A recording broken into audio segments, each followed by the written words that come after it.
Estaba paseando por el centro de mi ciudad, cuando encontré a un extranjero aparentemente confundido junto a una mujer. Fui a ayudarlo ya que hablo inglés, pero en eso, esa mujer loca empezó a gritarme que aquí solo se habla español. Una mujer totalmente desencajada me gritaba a 10 centímetros de la cara que yo era un vendepatria por decirle, tu Blockstrat, a un sujeto con sombrero de paja. Un grupo de ancianos en la plaza central interrumpió su partida de ajedrez solo para presenciar cómo me acusaban de colonialista por sostener un mapa impreso. Hasta el día de hoy intento descifrar en qué punto exacto mi caminata tranquila para comprar un café helado se transformó en un circo callejero grotesco. Mi nombre es Oscar y trabajo como profesional independiente en el centro histórico de la ciudad, un área donde la rutina suele ser bastante predecible. Debido a la naturaleza de mi trabajo y a mis estudios previos, manejo un dominio fluido del idioma inglés que utilizo a diario para redactar documentos y coordinar proyectos. Para mí, cambiar de idioma según la situación es tan natural como respirar o revisar la hora en el teléfono. Jamás me imaginé que esa habilidad técnica y práctica pudiera ser vista como un delito por alguien con demasiado tiempo libre. Vivir y trabajar en esta zona me ha enseñado a ignorar el bullicio habitual de las calles transitadas. Aquella tarde de martes parecía no diferir en nada de cualquier otra jornada de trabajo normal. El sol brillaba con fuerza sobre las bancas de piedra de la plaza principal y el ambiente olía a café recién colado y a jazmines. Caminaba a paso lento disfrutando de mi receso vespertino, disfrutando del aire fresco tras varias horas frente a la computadora. Traía puestos mis audífonos alrededor del cuello y mantenía las manos en los bolsillos de mi chaqueta. En ese momento, mi única preocupación real era llegar a la cafetería antes de que cerraran la barra de especialidades. Fue justo al cruzar junto a la fuente central cuando divisé a un hombre con evidente aspecto de turista extranjero. El sujeto, que más tarde supe que se llamaba Marco, vestía una camisa de lino arrugada y llevaba un mapa desplegable gigantesco que intentaba orientar contra el viento. Tenía una expresión de absoluta desesperación mientras intentaba entablar conversación con los transeúntes. La gente simplemente pasaba de largo o lo esquivaba con desinterés, dejándolo cada vez más confundido en medio del cruce peatonal. Se notaba a leguas que el pobre Marco no tenía ni la menor idea de cómo llegar a la estación de autobuses. Como no me costaba absolutamente nada ser amable, decidí desviarme apenas 2 metros de mi trayectoria para echarle una mano. Me acerqué con una sonrisa serena y le pregunté en inglés si necesitaba ayuda para ubicar su ruta. A Marco se le iluminó el rostro al instante y soltó un suspiro de alivio tan profundo que casi se le cae el mapa de las manos. Me mostró el punto marcado en el papel y comenzó a explicarme con tono acelerado que llevaba 20 minutos dando vueltas en círculo. Le pedí el mapa con calma, lo orienté hacia la calle correcta y me dispuse a traducírselo de forma sencilla. No alcancé a articular la tercera palabra de las indicaciones cuando una sombra se atravesó bruscamente entre Marco y yo. Se trataba de una mujer de unos 40 años, llamada Sara, quien irrumpió en la escena con la furia de un huracán descontrolado. Sin mediar palabra alguna, Sara comenzó a aplaudir con fuerza a pocos centímetros de nuestros rostros para interrumpir la conversación. Tenía los ojos desorbitados y una vena remarcada en el cuello que vibraba con cada respiración convulsiva. En cuestión de 3 segundos, el ambiente apacible de la plaza se evaporó por completo ante su irrupción. Sara abrió la boca y empezó a gritar a todo pulmón, asegurando que hablar en un idioma extranjero en plena plaza pública era una falta de respeto inaceptable. Decía entre alaridos que personas como yo éramos la ruina del país por someternos a la cultura angloparlante. Señalaba el mapa de Marco como si fuera un objeto ilegal y me acusaba de ser un traidor a la patria por no exigirle al turista que hablara español. Varias personas se detuvieron a mirar la escena, formando un círculo de curiosos al que Sara parecía alimentarle el ego cada vez más. Su nivel de agresividad era tan desproporcionado que Marco retrocedió 2 pasos pensando que nos estaban asaltando. El escándalo crecía a pasos agigantados mientras Sara agitaba los brazos en el aire gesticulando de forma frenética. La mujer alegaba que la identidad local estaba en peligro por culpables como yo que facilitaban la llegada de extranjeros.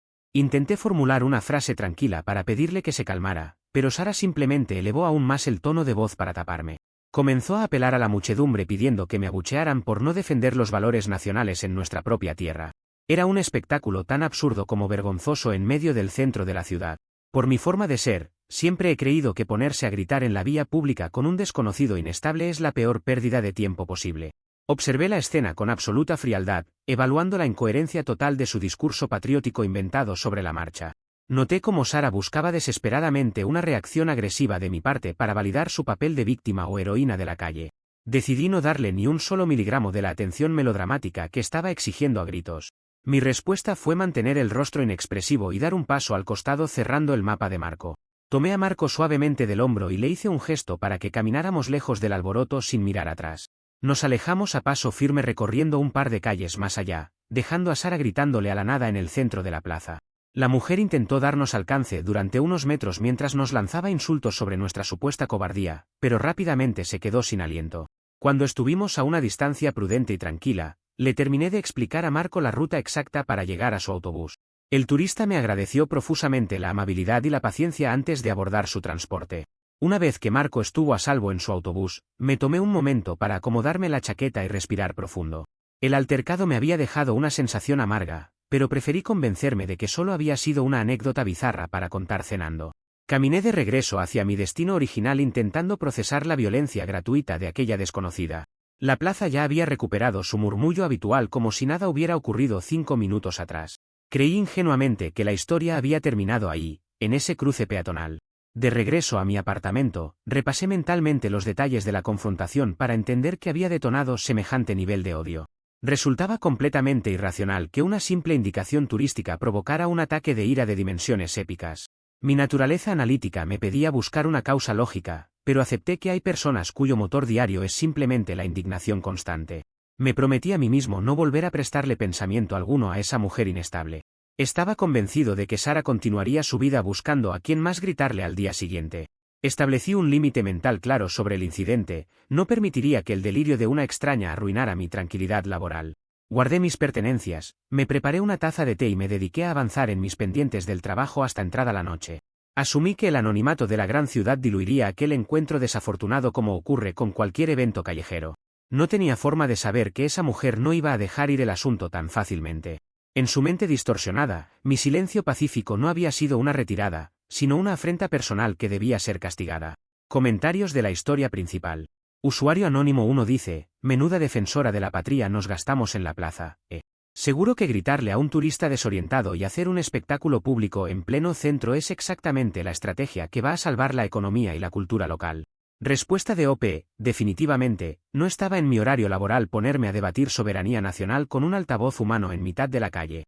Preferí caminar 2 cuadras con Marco antes que quedarme a darle audiencia a su improvisado seminario patriótico de esquina. Usuario Anónimo 2 dice, esto suena demasiado exagerado para ser verdad, parece puro invento para ganar atención. Nadie arma semejante escándalo solo porque alguien le traduzca un mapa de autobuses a un extranjero. Respuesta de OP, es comprensible dudar si nunca te has cruzado con un fanático callejero buscando cámara. Cuando la lógica brilla por su ausencia en la vía pública, el fanatismo supera por completo cualquier ficción que se me pudiera ocurrir. Actualización 1. Ha pasado 2 días desde la última actualización. La rutina parecía haber vuelto a su cauce normal hasta que recibí una notificación en el teléfono a media mañana. Un amigo del sector me envió un enlace directo a un grupo local de Facebook muy concurrido en la ciudad. Al abrir la publicación, me quedé helado al ver una fotografía mía tomada a traición desde algún ángulo de la plaza. Sara nos había seguido a distancia sin que ni Marco ni yo nos diéramos cuenta del acecho. La publicación venía acompañada de un texto larguísimo redactado con un tono mesiánico y furioso. Me acusaba explícitamente de ser un traidor nacionalista dedicado a promover la gentrificación y la pérdida de identidad en nuestro centro histórico. Afirmaba que yo cobraba comisiones ilegales por guiar extranjeros y que despreciaba abiertamente a los ciudadanos locales. Para rematar su mentira, pedía a los miembros del grupo que compartieran la foto para que la gente supiera a quién no saludar. El impacto de la publicación fue inmediato y aterradoramente veloz en cuestión de un par de horas. El post acumulaba cientos de reacciones y una marea de comentarios cargados de insultos directos hacia mi persona. Algunos usuarios radicalizados prometían encararme si me veían caminando por el centro, mientras otros pedían identificar mi lugar de trabajo.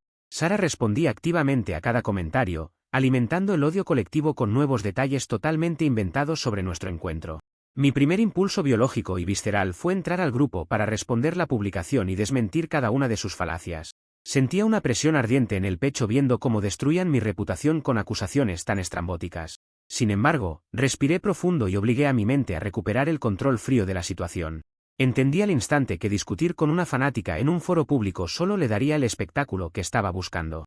Engancharme en una guerra de comentarios únicamente serviría para validar su narrativa de conflicto y mantener la publicación en la cima del algoritmo. Si entraba a defenderme, los algoritmos de la red social multiplicarían el alcance del odio en minutos. Decidí que mi mejor movimiento no era el enfrentamiento ruidoso, sino la recopilación meticulosa y silenciosa. Sara creía que la impunidad digital la protegía, pero estaba dejando una huella imborrable. Encendí mi computadora portátil y comencé a ejecutar un plan de documentación sistemático sin perder la calma. Abrí la publicación original y tomé capturas de pantalla de alta resolución de cada párrafo redactado por Sara. Me aseguré de que la hora del sistema, la fecha exacta y la URL completa de la publicación quedaran perfectamente visibles en cada archivo. No dejé por fuera ni un solo comentario donde ella incitara al acoso hacia mi persona. Pasé un par de horas catalogando y organizando todo el material fotográfico y de texto en una carpeta cifrada. Imprimí los documentos con el formato adecuado y me dirigí de inmediato a una notaría pública del centro. Solicité al notario que diera fe pública de la existencia y veracidad de dicho contenido en la red social. El acta notarial certificó formalmente cada enlace, perfil y publicación antes de que pudieran ser eliminados. Con las pruebas debidamente legalizadas en mi poder, procedí a ajustar mis parámetros de seguridad digital. Modifiqué la privacidad de todos mis perfiles personales en redes sociales para hacerlos completamente privados y restringidos. Bloqueé la cuenta de Sara y las cuentas de las personas más agresivas que habían comentado en la publicación. Mi visibilidad pública en las redes se redujo a cero en cuestión de minutos. La sensación de estar siendo observado en la calle se volvió una sombra incómoda durante las siguientes 48 horas. Caminar hacia la oficina requería estar atento a mi entorno para evitar sorpresas desagradables con algún desconocido inflamado por el post. Sin embargo, mantuve la compostura exterior sin demostrar la menor señal de debilidad o alteración. Mi estrategia requería que la contraparte se confiara creyendo que había ganado el primer round. Sara continuaba celebrando activamente dentro del grupo de Facebook lo que ella consideraba una victoria patriótica. Publicaba mensajes de agradecimiento a sus seguidores por exponer al traidor y limpiar hipotéticamente las calles. No tenía la menor idea de que mientras ella festejaba likes virtuales, un expediente legal respaldado notarialmente se estaba acumulando en su contra. Cada nuevo comentario triunfante que subía se convertía automáticamente en un anexo para mi archivo. La brecha entre su percepción triunfante y la realidad objetiva se ensanchaba con cada hora que pasaba. Ella creía que mi silencio significaba cobardía o sometimiento ante su cruzada moralista de redes sociales. En realidad, mi silencio era la barrera protectora que me permitía armar una respuesta sólida sin cometer errores emocionales. Dejé que su ego continuara alimentando la hoguera mediática que ella misma había encendido.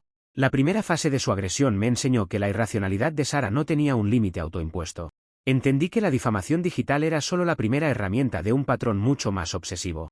Mientras cerraba la carpeta notarial en mi escritorio, supe que el conflicto apenas estaba escalando hacia terrenos más complejos. Me preparé mentalmente para el siguiente movimiento, manteniendo la cabeza fría y el expediente bien guardado. Comentarios de la actualización 1.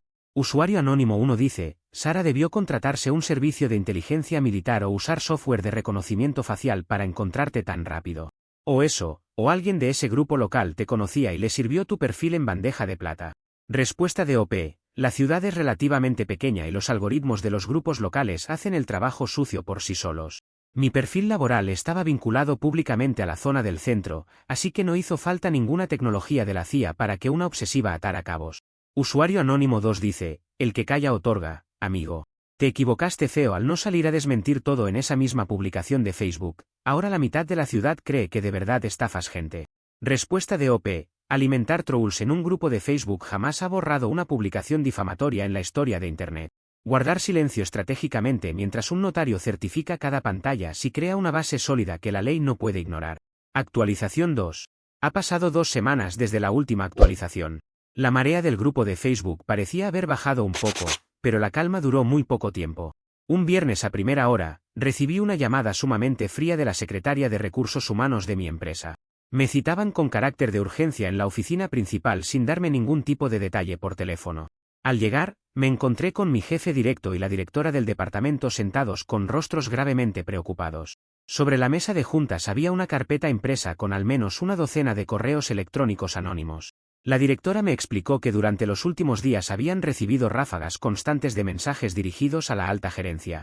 En dichos correos, Sara aseguraba que yo utilizaba las instalaciones y el prestigio de la firma para coordinar estafas a turistas extranjeros. Además, adjuntaba capturas del grupo de Facebook como si fueran pruebas irrefutables de mi supuesto comportamiento inmoral. La narrativa que Sara había construido en esos correos era completamente delirante pero meticulosamente dañina. Afirmaba que mi presencia en la empresa manchaba la imagen corporativa e insinuaba que convocaría protestas en la entrada del edificio si no me despedían. Traté de mantener la cordura y abrí mi maletín para mostrarles las capturas certificadas por el notario público. Les expliqué detalladamente que estaba siendo víctima de un acoso sistemático iniciado por un incidente callejero absurdo. La respuesta de la gerencia fue decepcionante aunque tristemente predecible en el mundo corporativo actual. Reconocieron que las acusaciones carecían de sustento laboral real y que mi desempeño en la oficina siempre había sido impecable. Sin embargo, argumentaron que no podían arriesgarse a sufrir un escándalo público o tener manifestaciones en la puerta del inmueble. Prefirieron cortar el hilo por lo más delgado y comunicarme mi despido inmediato argumentando reestructuración interna. Recibir la carta de despido por culpa del capricho de una desconocida fue un golpe durísimo para mi estabilidad financiera y emocional. Muchos en mi lugar habrían armado un berrinche en la oficina o le habrían gritado al director de recursos humanos. Yo preferí tragarme la amargura, firmar los documentos de la liquidación con mano firme y retirarme dignamente. Sabía que cada centavo de esa indemnización por despido injustificado me serviría para financiar mi verdadera respuesta. Tan pronto como salí del edificio corporativo con mis pertenencias en una caja, me puse en contacto con Emily. Emily es una abogada especialista en delitos digitales y derecho al honor con la que había consultado previamente. Nos reunimos en su despacho esa misma tarde para revisar todo el historial acumulado de las últimas semanas. Al ver el acta notarial y la carta de despido de la empresa, los ojos de Emily se iluminaron con determinación profesional. Utilicé el dinero íntegro de mi liquidación laboral para pagar la retención de los servicios legales de Emily. La abogada me confirmó que las acciones de Sara habían cruzado la frontera del simple chisme para convertirse en delitos penales graves. Había difamación, acoso sistemático y un daño económico directo perfectamente cuantificable gracias al despido. Teníamos en nuestras manos la cadena causal completa para estructurar una querella penal devastadora. Mientras nosotros redactábamos la demanda en el despacho legal, Sara seguía operando bajo la ilusión de la victoria total. En sus redes sociales celebraba con publicaciones victoriosas haber logrado limpiar la ciudad de elementos indeseables. Comentaba alegremente con sus seguidores que la presión ciudadana había surtido efecto en la empresa corporativa. Estaba tan cegada por su propia indignación moral que no percibía la enorme trampa que ella misma se estaba construyendo. Cada correo enviado a mi trabajo y cada mensaje de triunfo publicado en Internet eran pruebas redactadas y firmadas por su propia mano. La obsesión de Sara por destruirme le impidió ver que estaba dejando un rastro documental imposible de negar ante un tribunal. Emily estructuró el expediente demostrando cómo la conducta de la demandada provocó directamente la pérdida de mi fuente de ingresos. La cuantía de los daños solicitados alcanzaba una cifra astronómica para cualquier ciudadano común. La estrategia legal requería una paciencia de cirujano y una ejecución impecable sin dar pistas de nuestro siguiente paso. Acepté el consejo de Emily de no enviar ninguna carta de advertencia previa que pudiera alertar a Sara para que borrara sus cuentas. Queríamos que la notificación judicial llegara de sorpresa directamente a la puerta de su domicilio. Dejé que continuara viviendo en su fantasía de justicia social improvisada durante unos días más. Afrontar el desempleo repentino no fue fácil, pero me mantuve enfocado reorganizando mis gastos y trabajando en proyectos independientes. La certeza de que el proceso legal estaba en marcha me daba una serenidad absoluta frente a las circunstancias. No sentía rabia descontrolada, sino la frialdad metódica de quien sabe que los números y las fechas están de su lado. Sara creía que me había destruido la vida, pero solo había acelerado su propia caída. Con la querella penal presentada oficialmente en los juzgados, el expediente quedó registrado a la espera del dictamen judicial. Emily y yo sabíamos que el siguiente movimiento generaría una reacción desesperada por parte de la acusada. Estaba preparado para el choque inevitable que ocurriría cuando la realidad tocara el timbre de su casa. La trampa legal estaba cerrada y el mecanismo solo esperaba la firma del juez para activarse. Comentarios de la actualización 2. Usuario anónimo 1 dice, el Departamento de Recursos Humanos de tu empresa se merece un premio a la cobardía corporativa. Básicamente su lógica fue, no tenemos idea de qué pasa aquí, pero por si acaso te despedimos a ti para evitar pancartas en la puerta. Respuesta de OP. Coincido plenamente en que la cobardía corporativa suele ser la mejor aliada de los locos con iniciativa. Al menos la indemnización por despido injustificado que me pagaron sirvió directo para cubrir los honorarios de la abogada Emily sin tocar mis ahorros. Usuario anónimo 2 dice, a un primo mío le pasó exactamente lo mismo en una fábrica por culpa de un rumor ridículo en un grupo de WhatsApp de los vecinos. Se quedó sin trabajo durante un año y jamás pudo hacer nada porque no tenía pruebas. Respuesta de OP, es una lástima lo de tu primo. Pero la gran diferencia entre sufrir la injusticia o cobrarla legalmente está en guardar recibos desde el primer segundo. Sin capturas certificadas y un abogado enfocado, cualquier rumor de Internet se convierte en un perjuicio permanente. Actualización 3. Ha pasado un mes desde la última actualización. La calma se rompió definitivamente el martes por la tarde cuando el actuario del tribunal se presentó en la vivienda de Sara para entregarle la notificación judicial formal de la demanda penal y la citación ante el juez. Cualquier persona con un mínimo de sentido común habría buscado inmediatamente asesoría legal o intentado llegar a un acuerdo privado para minimizar los daños. Sin embargo, el ego desmesurado de Sara no le permitía concebir que la justicia pudiera cuestionar su cruzada moral. Al día siguiente de recibir los documentos judiciales, su respuesta no fue acudir a un abogado, sino escalar la agresión al nivel más ridículo posible. Se presentó temprano por la mañana frente a la entrada de mi casa portando pancartas caseras y un megáfono de plástico color rojo. Comenzó un plantón diario instalándose justo en la acera de enfrente, dispuesta a convertir mi vecindario en su nuevo escenario de protesta. Las pancartas me etiquetaban abiertamente como traidor y enemigo de la comunidad local. Sara encendía el megáfono a distintas horas del día para gritar consignas totalmente estrafalarias que resonaban en toda la cuadra. Acusaba a mi familia de ser partícipe de una red de gentrificación y llamaba a los transeúntes a boicotearme socialmente. En sus ataques más delirantes, llegó a incitar públicamente a los vecinos a quemar las bolsas de basura que yo sacaba a la banqueta. El vecindario contemplaba el espectáculo entre la molestia generalizada y la profunda vergüenza ajena. Fiel a mi rol de estratega silencioso, me negué rotundamente a salir a confrontarla o a caer en el juego de los gritos en la vía pública. Entendía perfecto que Sara buscaba desesperadamente una imagen mía perdiendo el control para victimizarse en redes sociales o ante la policía. En lugar de darle el enfrentamiento cara a cara que imploraba, contraté a un técnico en seguridad esa misma tarde. Instalé 2 cámaras de alta definición con visión nocturna y grabación continua en la fachada principal de mi propiedad. El lente de las cámaras cubría perfectamente la acera, la entrada de mi garaje y el punto exacto donde Sara montaba su show callejero. Cada insulto amplificado por su megáfono, cada consigna incoherente y cada gesto amenazante quedaban grabados automáticamente con fecha, hora y audio nítido. La tecnología se convirtió en el testigo imparcial que registraba silenciosamente la acumulación de sus nuevos delitos. Sara veía el lente brillante en mi pared, pero en su arrogancia creía que era un adorno inofensivo. La situación se volvió físicamente incómoda debido al ruido molesto y a la tensión constante en la puerta de mi hogar durante varios días. Tuve que acostumbrarme a trabajar en mis proyectos independientes con las ventanas bien cerradas para amortiguar el sonido del megáfono. Mis amigos me sugerían salir a mojarla con la manguera o llamar a una patrulla para que la retirara por la fuerza. Sin embargo, yo prefería no interferir en el desarrollo de la trampa que ella sola estaba alimentando. Cada noche, al finalizar la jornada, exportaba los archivos de vídeo en alta definición a un disco duro externo dedicado al caso. Me reunía virtualmente con Emily para enviarle los clips correspondientes con sus respectivas marcas de tiempo. La abogada adjuntaba el material fotográfico y audiovisual de forma diaria al expediente penal que reposaba en el juzgado. Los vídeos constituían la prueba irrefutable de que Sara estaba incurriendo en desacato judicial y acoso sistemático agravado. La intensidad de la protesta de Sara subió de tono hacia la tercera semana cuando su frustración por mi indiferencia la hizo perder el poco juicio que le quedaba. Un jueves por la tarde, al ver que yo no salía ni a mirarla por la ventana, procedió a recoger piedras de la jardinera vecina. Comenzó a lanzarlas con rabia hacia mi patio frontal, impactando contra el portón de madera y la pared de entrada. Todo el incidente quedó perfectamente registrado en vídeo desde 2 ángulos distintos y con audio en estéreo. El sonido de las piedras rebotando contra mi portón fue la confirmación definitiva de que su autosabotaje había alcanzado un nivel irreversible. Ella creía que estaba acorralándome e imponiendo su voluntad a fuerza de amedrentarme en mi propia casa. En realidad, cada piedra arrojada y cada grito distorsionado multiplicaban exponencialmente el monto de la indemnización que el juez le exigiría pagar. La ceguera de su indignación moral le impedía calcular el costo financiero de sus acciones. Mis vecinos, hartos del ruido insoportable del megáfono y del vandalismo en la calle, comenzaron a acercarse para ofrecerme sus testimonios firmados. La presencia molesta de Sara había terminado por unir a todo el barrio en su contra, destruyendo cualquier simpatía que pudiera haber generado. Firmaron cartas de queja formal que Emily anexó de inmediato como prueba de la alteración del orden público y la paz comunitaria. El cerco legal alrededor de la protestante se cerraba cada vez más con su propio comportamiento. Observar la transmisión en vivo de las cámaras desde la pantalla de mi sala se convirtió en mi entretenimiento particular antes de cenar. Ver a una persona cavar su propia tumba jurídica con tanto entusiasmo y dedicación diaria era un espectáculo insólito.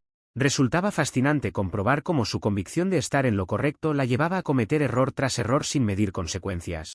Mi estrategia de no intervención estaba funcionando con la precisión de un reloj suizo. Cuando la fase de instrucción penal concluyó, el juez fijó la fecha para la audiencia final de resolución del tribunal. Emily me notificó que el expediente acumulado era tan abrumador que la contraparte no tendría la menor oportunidad de defensa creíble. Sara continuaba plantada en la acera sin sospechar que su espectáculo callejero estaba a punto de llegar a su fin definitivo. Me preparé para el día del juicio con la absoluta tranquilidad de quien ha hecho la tarea en silencio. Comentarios de la actualización 3. Usuario anónimo 1 dice: Sara me recuerda exactamente al meme de la persona que está cavando su propia tumba en el cementerio mientras le grita al cielo que está ganando el torneo. Es fascinante ver cómo alguien destruye su propia vida con tanto entusiasmo.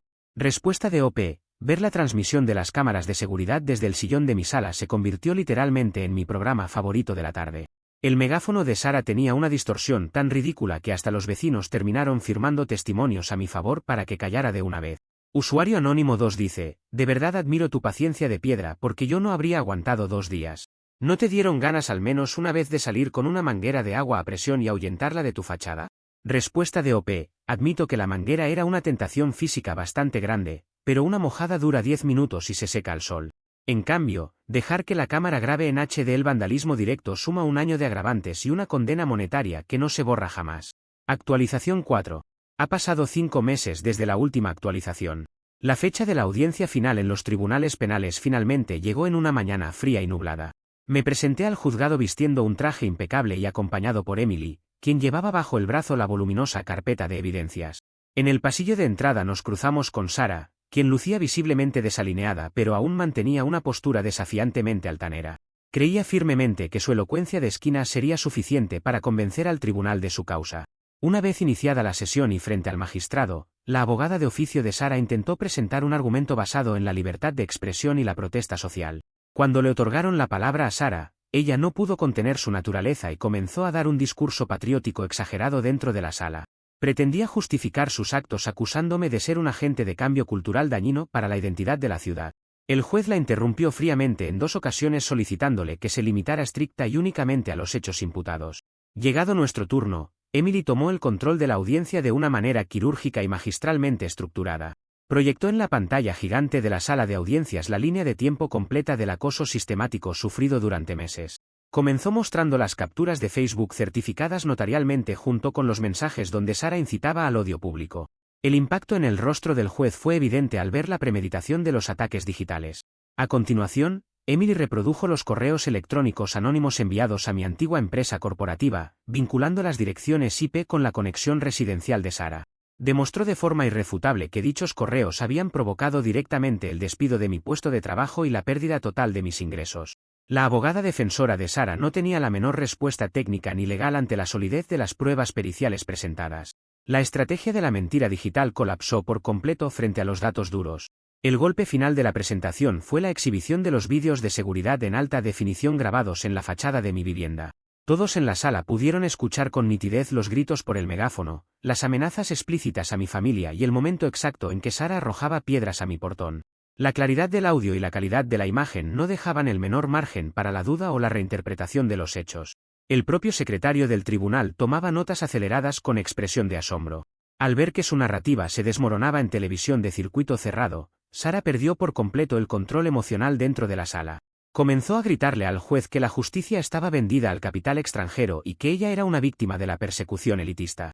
El magistrado la golpeó con el mazo exigiendo orden en la sala y advirtiéndole que la desacreditaría inmediatamente por faltarle el respeto al tribunal. Su propio temperamento incontrolable terminó por hundir cualquier atisbo de clemencia que pudiera haber recibido. El juez dictó sentencia verbal esa misma tarde con un tono severo y categórico que resonó en todo el recinto. Desestimó de manera absoluta las explicaciones estrafalarias de la acusada por carecer de sustento jurídico o moral alguno. Declaró a Sara culpable de los delitos de difamación penal, acoso sistemático agravado, daños a la propiedad y alteración del orden público. Las consecuencias legales para ella fueron inmediatas y devastadoras. El tribunal ordenó el embargo inmediato de sus cuentas de ahorro bancarias y el remate judicial de su vehículo personal para saldar la deuda. La suma estaba destinada a cubrir una indemnización masiva por la pérdida de mi empleo, los honorarios legales y los daños morales ocasionados. Además, el juez emitió una orden de alejamiento penal permanente que le prohibía acercarse a mi casa o a mis lugares de trabajo a menos de 500 metros. Cualquier violación de esta medida significaba su ingreso directo e inmediato a prisión preventiva. La imagen de Sara rompiendo en un llanto descontrolado e histérico al escuchar la lectura de la sentencia fue la conclusión más gráfica del proceso. Ver cómo su abrumador delirio de grandeza y su falsa indignación moral la dejaron en la quiebra financiera absoluta en cuestión de minutos me produjo una extraña paz. Se desplomó sobre la banca de madera de la sala al comprender que tendría que vender sus bienes para pagarme hasta el último centavo. Su autosabotaje había completado su ciclo natural con una precisión matemática. Un par de semanas después de la resolución judicial, recibí la transferencia bancaria correspondiente al monto total fijado por el remate de los bienes embargados. Con ese capital como respaldo financiero sólido, tomé la decisión de no volver a buscar un empleo corporativo tradicional. Utilicé los fondos de la indemnización para lanzar mi propio consultorio de traductores e intérpretes independientes en la ciudad. El negocio prosperó rápidamente gracias a la red de contactos que construí por mi cuenta. A través de comentarios de algunos vecinos de la cuadra, me enteré tiempo después de la suerte final que corrió Sara tras la sentencia. Al perder sus ahorros y su automóvil para saldar la deuda judicial y los costos del proceso, no pudo mantener el alquiler de su vivienda. Tuvo que empaquetar sus pertenencias e irse a vivir con unos familiares lejanos en una zona rural para poder sobrevivir. La mujer que pretendía expulsar a otros de la ciudad terminó siendo expulsada por el peso de sus propios actos. Hoy en día, disfruto de la tranquilidad de mi consultorio privado mientras me tomo un café frente a la plaza sin que nadie me moleste. Aprendí que ante la locura y el fanatismo ruidoso, la respuesta más poderosa nunca es el enfrentamiento visceral o los gritos de calle. Mi silencio, mi paciencia y una estrategia fría destruyeron su teatro grotesco de una forma mucho más profunda y definitiva de lo que cualquier discusión callejera lo habría logrado jamás.